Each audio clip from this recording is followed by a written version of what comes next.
बिहार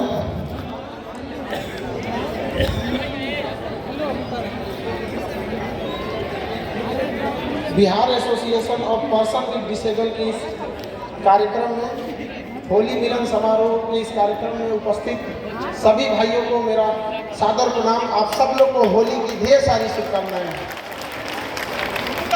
मंच पर उपस्थित सभी सम्मानित जनों को, हमारे बीच उपस्थित माननीय चिराग पासवान जी, इस एसोसिएशन के अध्यक्ष प्रवीण कुमार मिश्रा जी, उपाध्यक्ष हृदय यादव जी, कमल कुमार चौबे जी, सुगम नारायण पटवार जी, आप सब लोग को मेरा सादर प्रणाम। आप सभी को मेरी ओर से होली की ढेर सारी शुभकामनाएं। हैप्पी होली आप सब लोगों को।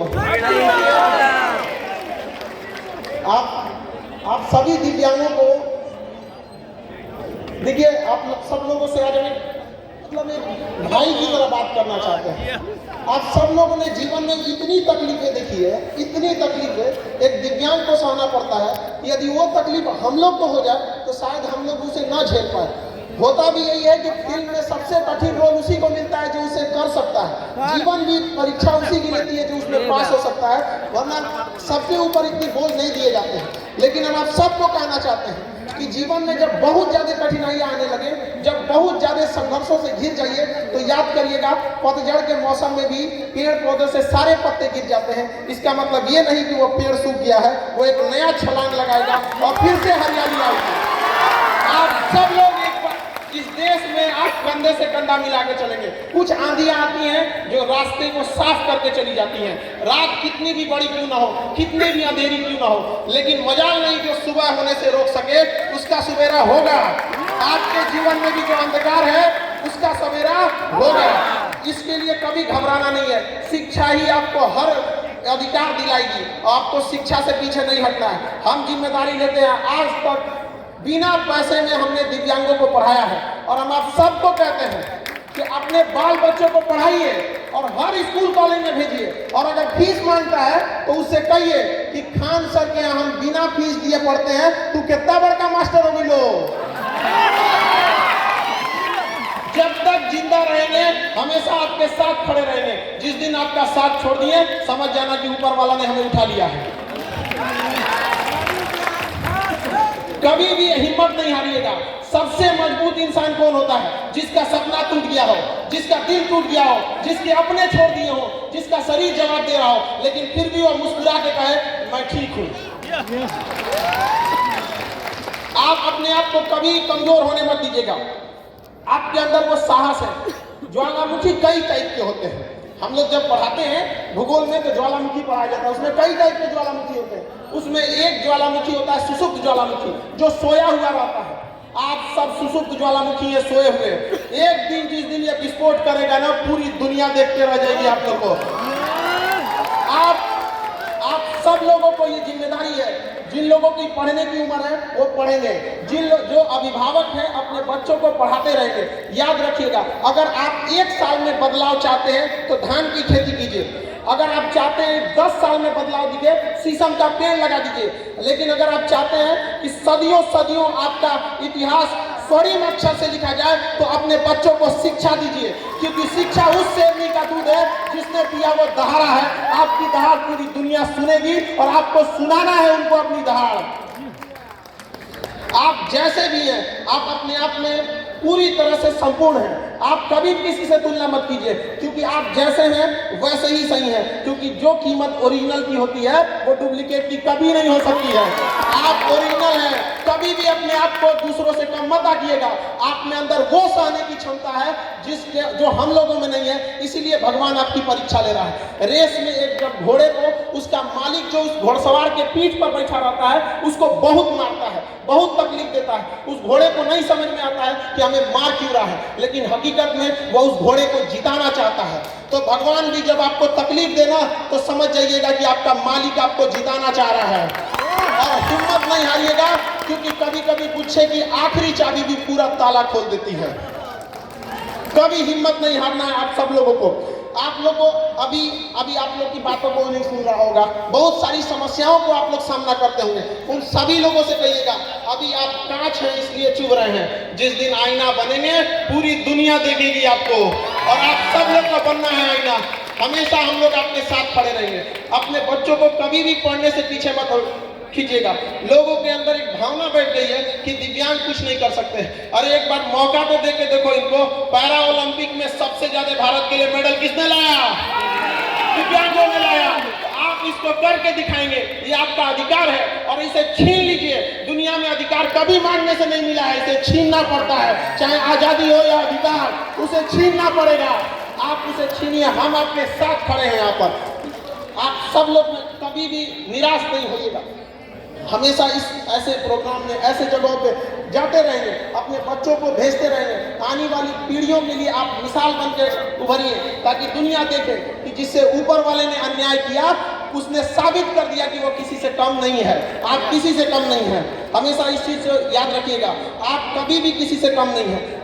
दिव्यांग लोगों के साथ समस्या ये हो जाती है कि लोग उनसे जुड़ना नहीं चाहते हैं, समाज उससे कटा हुआ रहता है, इसलिए उनके अंदर ऐसी फीलिंग आ जाती है कि हम असहाय हैं। वो बेचारे लोग उनसे प्यार से नहीं बोल पाते हैं। तो आप लोग समाज के मुख्य धारा में जुड़िए। आप लोग को अपनी भाषा के थ्रू, अपनी समझदारी से उन लोगों को अपनी समस्याओं को समझाना है। भाषा का ज्ञान जिसको हो गया कि बोलना कैसे, ये बहुत बड़ी चीज हो जाती है। देखिए, हम 3 साल में सीख जाते हैं कि बोलना कैसे है, लेकिन जीवन भर लगा देते हैं ये सीखने में कि बोलना क्या है। याद रखिएगा, आपके अंदर ये आनी चाहिए। बेचारा हमारे पास जो दिव्यांग आते हैं पढ़ने के लिए, मेरा क्लास 5 तल्ला पर चढ़ता है और दिव्यांग लोग सीढ़ी लेकर उस 5 तल्ला पे चढ़ जाते हैं और हमसे पहले चढ़ जाते हैं। लोग कैसे कह दिए कि वो दिव्यांग है?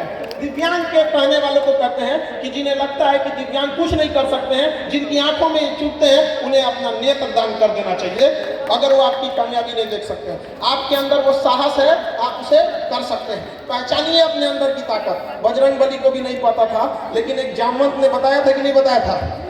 उसके बाद लंका लगा दिए थे कि नहीं लगा दिए थे? याद रखिए, आप लोग को भी अपनी ताकत को पहचानना पड़ेगा और अपनी बातों को किस तरह से रखना है, आराम से रखना है। देखिए, समाज में जब बारिश होती है तो हम सब बारिश नहीं रोक सकते हैं, हम छाता लगाते हैं, बारिश को नहीं रोक सकता। तो समाज अगर आप लोगों को स्वीकार नहीं कर रहा है तो अपनी बातों को सहजता से उन्हें पहुंचाइए कि हाँ, हमारे साथ अन्याय हुआ है, अगर आप भी हमारा साथ नहीं देंगे तो हम मोहताज नहीं हैं।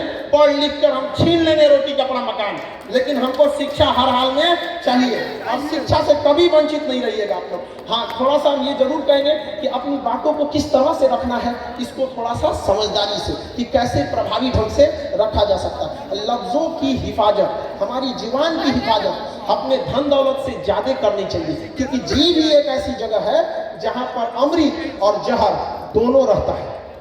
यही इसलिए इस व्यक्ति को हमेशा नियंत्रण रखना चाहिए। और शिक्षा में हर जगह पे, अपने जहाँ पे भी लोग जुड़े हैं, गांव में भी, अगर समाज आपको एक मुख्य धारा में नहीं जुड़ रहा है, अपना ग्रुप बना के पढ़ाई कीजिए। हम लोग भी जब पढ़ते थे तो उतना पैसे नहीं थे हम लोग के पास, तो सैटरडे संडे के दिन जिनके पास किताबें रहती थी उनसे किताब लेके आते थे और 4-5 दोस्त मिलकर एक चैप्टर को लिख देते थे। 2 दिन में वो किताब को अपने से एक चैप्टर, कोई वो लिख दिया, कोई ये लिख दिया, लिख के कंप्लीट कर लेते थे।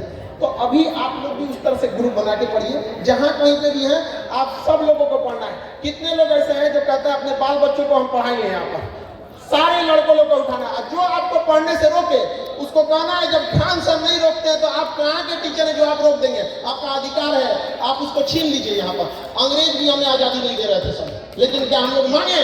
छीन लीजिए। वहाँ पर आपका भी अधिकार है, आप अपने अधिकार को छीन लीजिए यहाँ पर। और समाज के हिसाब से बहुत समाज की परवाह मत कीजिएगा। ये समाज ऐसा है कि जो गांव के छोटे डॉक्टर होते हैं उनको समाज झोला छाप कहता है। अरे इन समाज के लोगों को कहते हैं कि जिन्हें आप झोला छाप डॉक्टर कहते हैं ना, भारत के 80% मरीजों का इलाज वही करते हैं। ये अमीरों के लिए बने हैं जो बड़े बड़े अट्टालिकाओं में जो डॉक्टर बैठे रहते हैं। तो जब समाज उन लोगों को नहीं छोड़ा तो आपको क्या छोड़ेगा? लेकिन समाज की परवाह नहीं करना है।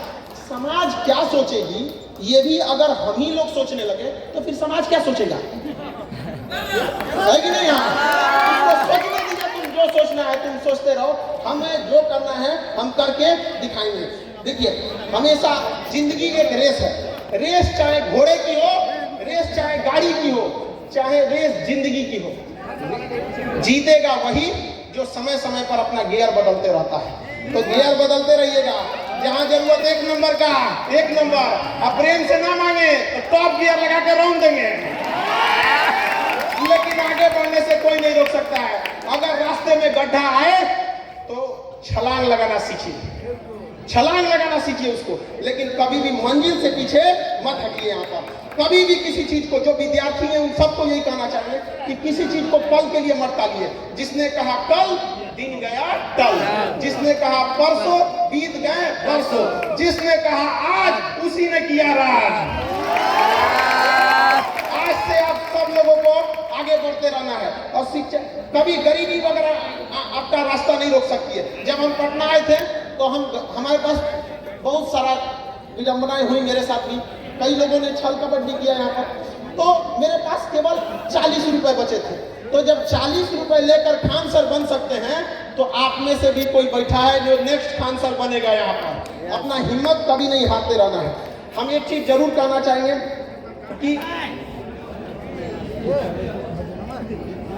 अभी पास में हम आप लोगों से एक पहली बार ये बात हम सबके सामने रखने जा रहे हैं। हमारी दिली इच्छा है, हमारी हार्दिक इच्छा है कि चंद्रमा पर पांव अगर किसी दिव्यांग का पड़े तो वह भारत से गया हो दिव्यांग। क्या आप अपनी, क्या ये मेरा सपना पूरा होगा कि नहीं होगा? बिल्कुल पूरा होगा। पूरी दुनिया देखेगी कि अगर चंद्रमा पर पहला दिव्यांग का पांव पड़ा तो कहां से गया था? भारत से। इसलिए आप लोग को हमेशा निरंतर आगे बढ़ते रहना है। कभी भी याद रखेंगे, किसी के सामने बहुत ज्यादा हाथ भी फैलाने की जरूरत नहीं। किसी को अपना भाव मत दो कि आपको रद्दी का भाव समझने लगे। आप में किसी चीज कमी है, अधिकार छीनना पड़ेगा। और हम यहाँ जरूर सरकार से भी एक बात मांग करना चाहेंगे कि अब तक महिला आयोग है, SC/ST आयोग है, अल्पसंख्यक आयोग है, दिव्यांग आयोग कब बनेगा? दिव्यांग अपनी बात कहाँ करेंगे? किसके पास कहेंगे? दिव्यांग आयोग होना चाहिए कि नहीं होना चाहिए? और दिव्यांगों में क्या कमी है? जब वो पैरा ओलंपिक में ओलंपिक से ज्यादा मेडल ला सकते हैं तो वो कुछ भी कर सकते हैं। तो इसके लिए भी दिव्यांग आयोग होना चाहिए। हम यहाँ जरूर एक चीज याद दिलाना चाहेंगे, संविधान में लिखा गया है कि अनुच्छेद 331 में और अनुच्छेद 333 में, 331 में लिखा गया है कि संसद में कम से कम 2 एंग्लो इंडियन रहेंगे, और 333 में लिखा गया है कि विधानसभा में 1 एंग्लो इंडियन रहेंगे। एंग्लो इंडियन जानते हैं किसे कहा जाता है? जब देश गुलाम था तो उनके जो बाल बच्चे हुए अंग्रेजों के, यूरोपियों के, जब अंग्रेज चले गए तो उनके अधिकार के लिए लोकसभा में 2 सीटें हैं और विधानसभा में 1 सीटें हैं। अब वो सीट खत्म की जा रही है, लेकिन वो सीट आप बताइए कि वो दिव्यांगों को दिया जाना चाहिए कि नहीं देना चाहिए? इसके लिए आवाज आपको उठाना पड़ेगा। जब तक आप आवाज वहां जाके नहीं उठाएंगे, कोई नहीं सुनने वाला है। हम लोग आवाज उठाए थे तो 12 को FIR ठोक दिया लड़कों के आवाज उठाने के लिए, लेकिन उनको क्या पता है कि जो FIR कर रहे हैं लोग, कि वो लोग आग को, सोना को आग से डरा रहे हैं कि तुमको जला देंगे। अरे कौन सी जलेगा? सोना को तुम आग से जलाएगा? जलेगा कभी? तो आप लोग को भी ये अधिकार होना चाहिए। आग है आप, ज्वालामुखी है, अपने आप को पहचानिए। ये आपका मांग है, ये हम भी कहना चाहिए। क्योंकि समय का अभाव है, इसलिए हम सब समझते हैं कि थोड़ा समय का अभाव है, लेकिन हम आप सबसे एक बात कहना चाहता हूं। जल रही है पीर पर्वत सी पिघलनी चाहिए, इस हिमालय से भी एक गंगा निकलनी चाहिए।